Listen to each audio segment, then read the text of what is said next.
பிரியமானவர்களே, வேதம் சொல்லுகிறது, ஆபத்து காலத்தில் என்னை நோக்கி கூப்பிடு, நான் உன்னை விடுவிப்பேன்.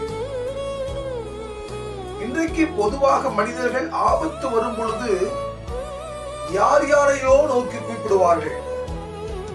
கணவனை நோக்கி கூப்பிடுவார்கள், மனைவியை நோக்கி கூப்பிடுவார்கள், பிள்ளைகளை நோக்கி கூப்பிடுவார்கள், உறவுகளை நோக்கி கூப்பிடுவார்கள். ஆனால் யாருடைய உதவியும் விருதா. கர்த்தரை நோக்கி குறிப்பிடுகிறவர்கள் ஒரு நாள் மீட்கப்பட்டு போவதில்லை. ஆபத்து என்று வரும் பொழுது அபயக்குரல் ஆண்டவரை நோக்கி மட்டும்தான் இருக்க வேண்டும். அதைத்தான் வேதம் சொல்கிறது, ஆபத்து காலத்தில் என்னை நோக்கி கூப்பிடு, நான் உன்னை விடுவிப்பேன். எந்த மனிதனாலும் விடுதலையை கொண்டு வர முடியாது. ஆபத்திலிருந்து பாதுகாத்து கொள்ள முடியாது. நீ ஆராதிக்கிற தேவன் உன்னை பாதுகாப்பது அதிக நிச்சயம்.